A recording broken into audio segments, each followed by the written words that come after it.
Bonjour, je m'appelle Djibril, je suis étudiant en Master 1 en ingénieur civil physicien à l'ULB. Et aujourd'hui, nous allons entamer la résolution de l'exercice 1 de l'examen spécial d'admission en Polytech de l'ULB de juin 2015. Tout d'abord, commençons par poser le problème.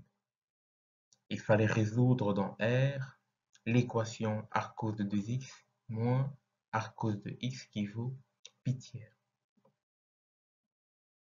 Avant d'entamer la résolution, il est primordial de connaître quelques propriétés trigonométriques afin de bien résoudre cette question. Je vais commencer par faire un petit rappel théorique. Tout d'abord, nous avons la première propriété qui est assez classique, qui est sin au carré de x plus cos au carré de x, qui est égal à 1. Comme deuxième propriété, nous avons le fait que le cosinus de arc cos de x est égal à x. Cette propriété est due par bijectivité, c'est-à-dire que si je calcule la fonction inverse de f de x, ça va toujours être égal à x si f est bijectif. Et le cosinus est bien bijectif, ce qui a été démontré en secondaire, je présume.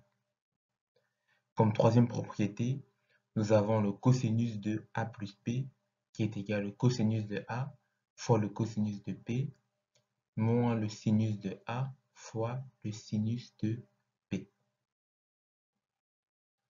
Donc, pour rendre mon équation un peu plus simple et un peu plus visible, pour voir comment est-ce que je vais appliquer mes propriétés, je vais mettre l'arc cos de x dans le membre de droite. Donc, si je fais ça, j'obtiens arc cos de 2x qui vaut arc cos de x plus pi tiers. Donc, par la suite, je vais appliquer le cosinus dans les deux membres de mon équation, c'est-à-dire à gauche et à droite. Si je fais ça naturellement par la deuxième propriété, le membre de gauche va tout simplement devenir 2x. Là, et le membre de droite, j'aurai le cosinus de cette valeur, c'est-à-dire arc cos de x plus pi demi.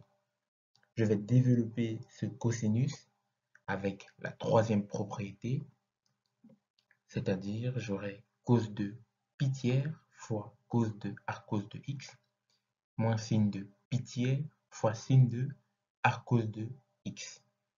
Naturellement, je sais calculer cos de pi tiers qui vaut 1 demi. Je sais calculer arc cos de x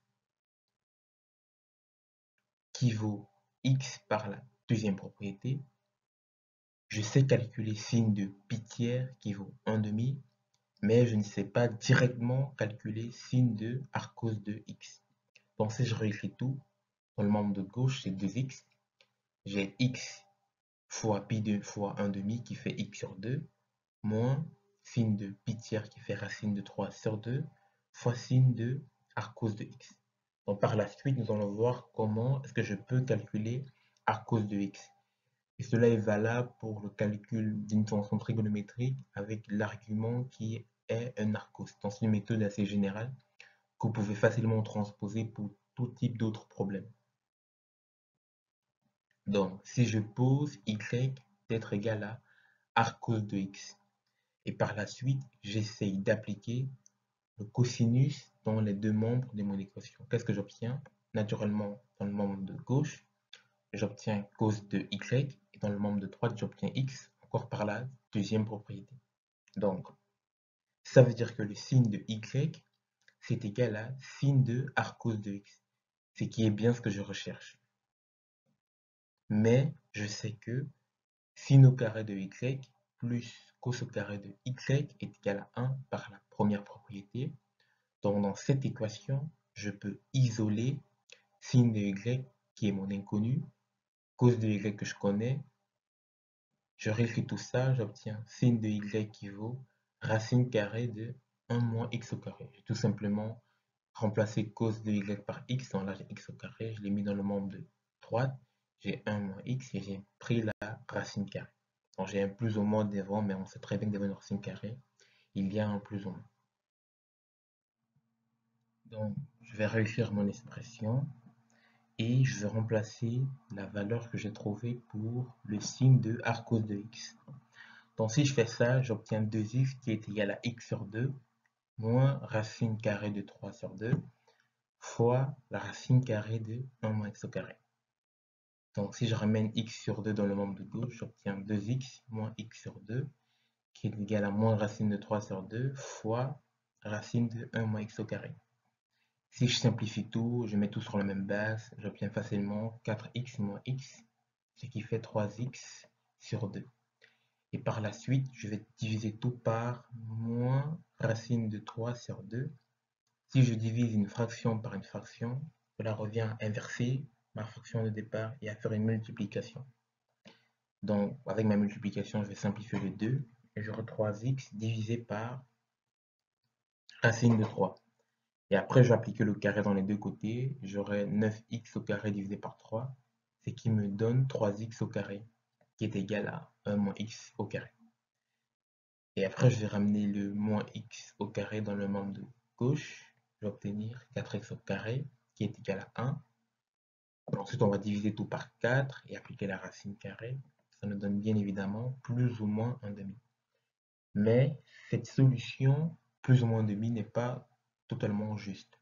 Ici, il n'y aura que la solution négative, c'est-à-dire moins 1 demi, qui va être une solution exacte de notre équation, à cause de deux problèmes, par le fait qu'il y a une incertitude, une indétermination, quand on calcule le cos de A plus B, qui est égal à cos de A fois cos de B, moins sin de A fois sin de B. On aurait pu inverser le A et le B dans le B plus A, ce qui aurait changé l'ordre d'apparition, et aussi dû au fait que le cosinus est une fonction qui est paire. Donc si je fais la vérification, si je calcule arc cos de moins 0,5 moins arc cos de moins 0,5, j'obtiens pi tiers. Mais si je faisais le calcul avec plus 1 demi, j'aurais obtenu moins pi tiers.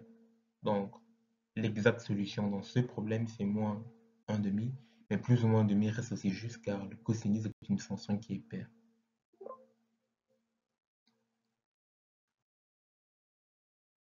Donc, je vais tout simplement vous dire merci pour votre attention.